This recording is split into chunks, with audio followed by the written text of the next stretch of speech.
I'm going to show you exactly how I save myself over 10 hours per week doing my LinkedIn outreach.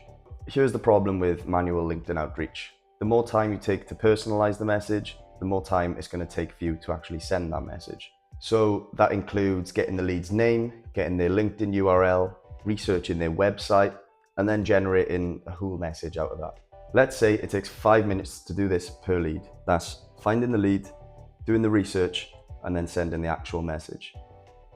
If you do 20 leads a day, that's over 100 minutes per day that you're losing. That's nearly 12 hours a week that you've spent doing a completely manual task where you could have been using that time to grow other areas of the business. Now, the tutorial I'm about to show you is the exact system that I've used for my own business. It has given me the leverage to be able to grow other areas of my business, just like making this video. So if you take a seat, I'm going to show you exactly how you can build this for yourself. So this is the exact N8N workflow that I actually use, and I absolutely love this. It saved me so much time, and it's just cut out one of the biggest manual processes that I had, which was generating me the most impact, getting me more leads in the door. So now I can just run this and I don't even have to think about anything. It contacts the leads for me and all I have to do is just follow up with them. So let's show you how I actually build this. And by the end of this video, you're gonna find out exactly how you can do this for yourself. Just to give you a high level overview of how this actually works, just to give you a bit of context before we start. What it does is it basically takes any uncontacted lead from this list. And if the lead is uncontacted, once this automation runs, it will go through that list, doing the research on their company, and then generating that personalized message before sending it. So the workflow starts with this trigger node. So all you have to do is, once this is pressed, then the workflow will just trigger. Once the workflow is triggered, what happens then is all the leads within that list are then searched for. So you use a read sheet node from Google Sheets. And this is how you set it up. What you have to do is you link your Google account in here, and then you search for the specific sheet that you want to use. So for me, it's the cold outreach list. So from there, you then select the actual sheet that you want to use within that overall document. Once all those leads have been connected, what needs to then happen is the workflow needs to filter for every lead that has been uncontacted. And this is what happens in this node here. So to do this, what this node has to do is filter the stage column, which I have used for my qualification criteria. You can use whatever one you want. I've set this to yet to start if the lead has not been contacted yet. So what it does is it looks at that column, so the stage column for me, it checks whether that is equal to yet to start. And also the other parameter that it looks for is that there is a LinkedIn URL connected to that lead. So once this filter has been set, the output of this will only be leads that have not been contacted yet. So what will happen is the leads that have been output from this block, they will come through as one chunk. And what we need to do is then split that up so the workflow can read them one at a time. So if we think of this like a conveyor belt in a manufacturing process, we just want one item going through at a time through each stage of this process. And once one gets to the end, then the other one can proceed. So in this case, what will happen is once one lead has gone all the way through the workflow, that's when the next lead can start. And that'll matter later on when we set in some rate limits. And I'll explain that a bit later on. So we then move to the next section of this workflow, which is essentially where all the research gets done. So what it first does is it scrapes the company's website using Gina.ai. And this is what happens within this HTTPS module. So how this actually scrapes the company website is that you take the company website from Google Sheets and you plug this straight into this Gina.ai API. And what this website essentially does is it just scrapes everything down into clean markdown formatting. So there's no HTML code to look at. It's just straight markdown text. So once the company's website has been scraped, we then move on to the next step. And this next step is that we need to extract a clean website text. We do this here in the code node. So if I just expand this quickly, this is what it looks like. So what this code is actually doing is it's extracting clean text from the company's website. It's then packaging that with the company's name, the company's LinkedIn URL, and then the company's website. And the reason for doing this is that it's keeping all the data in a structured and consistent way, which can be used later on down the workflow.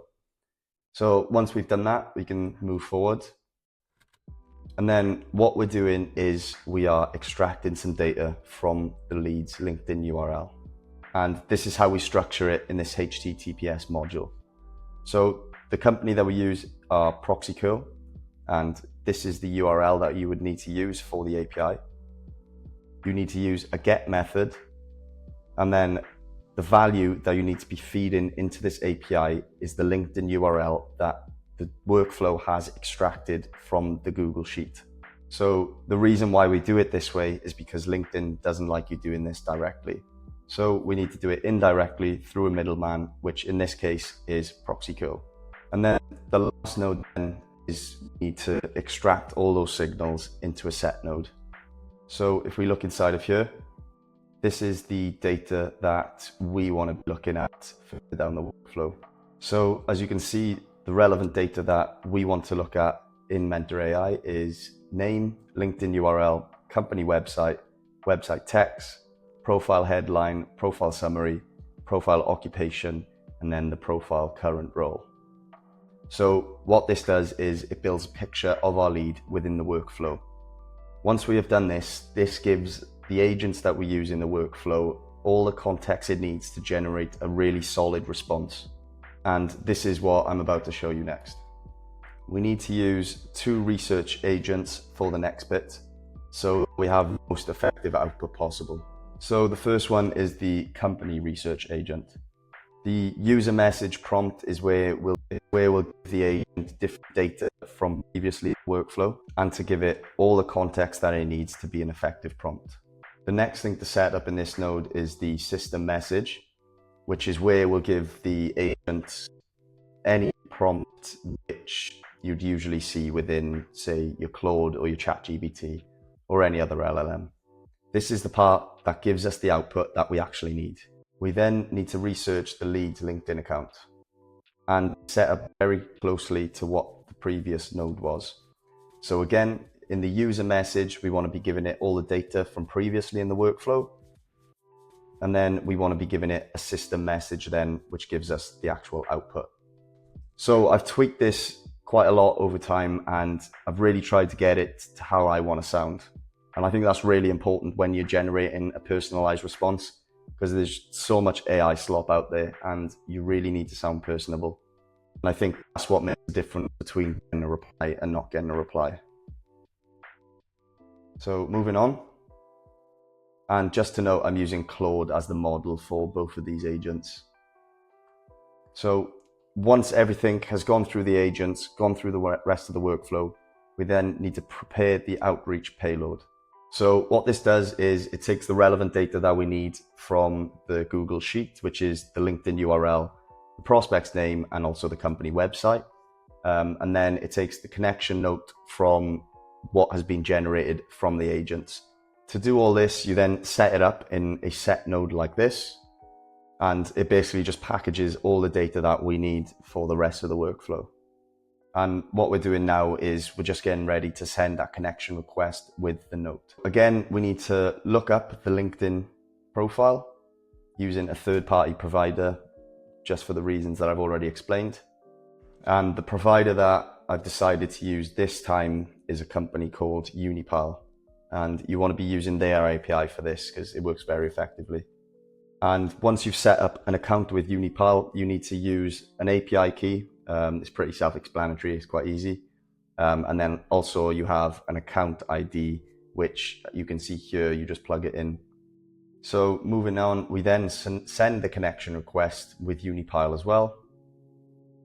And again, it's just using a Unipal API with your account details and also your API key from Unipal. And what you need to add to the body parameters is your account ID, the provider ID, and also the data that we package together in the prepare payload node. So what have we got to do next? So what we have to do is make sure that someone has actually been contacted. And we do that by updating the Google Sheet after each of these have run. So we have two routes to go down. So we have the success route, and it goes down this if, well, the API call was successful and the message was actually sent. If there was an error, it goes down this route here. And what it does, it just adds into the status column of the Google Sheet, yes, they've been connected, or no, they haven't. And this just allows us to keep track of who has actually been contacted correctly and who hasn't, and if we need to follow up with anyone. So let's just say that it was successful and the lead got contacted. We then go to this read sheet node. And what this essentially does is it looks at the LinkedIn URL for the lead contacted, and in the same row, it uses the status column to say that the lead has been contacted. So once that is done, once that specific LinkedIn URL has been found, it then updates the sheet. So it finds the row number and then updates the stage to contacted. And just to show you what it looks like if it was an error, it will be exactly the same as that update sheet node. Just this time, the stage will be updated to error send failed. And once that has been done for one lead, the workflow then waits for 45 seconds. And that's just to avoid detection from LinkedIn as seeing you as a bot, and then ultimately banning your account, which no one wants. And then after a 45-second wait, what happens then is it just goes right back to this section and then goes to the next lead that's on the list. And then that's essentially how this works. And just to show you just how easy this is to work, I've loaded in a lead in the list. So it's got the name, the LinkedIn URL, and then his company's website.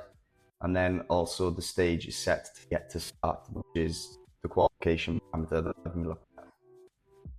So go back to this workflow. All we have to do is execute the workflow, and then it'll take a few seconds to go through. So starting to do the research now, then everything will be prepared, and then boom, it's all set. So just to check whether this has been done, we go back to the workflow, and as you can see, this has changed to contacted. I'm giving this template away for completely free in the description. All you need to do is import the file, add your credentials, add your leads to the sheet, and then run it. I hope you've enjoyed this video, and I'll see you in the next one.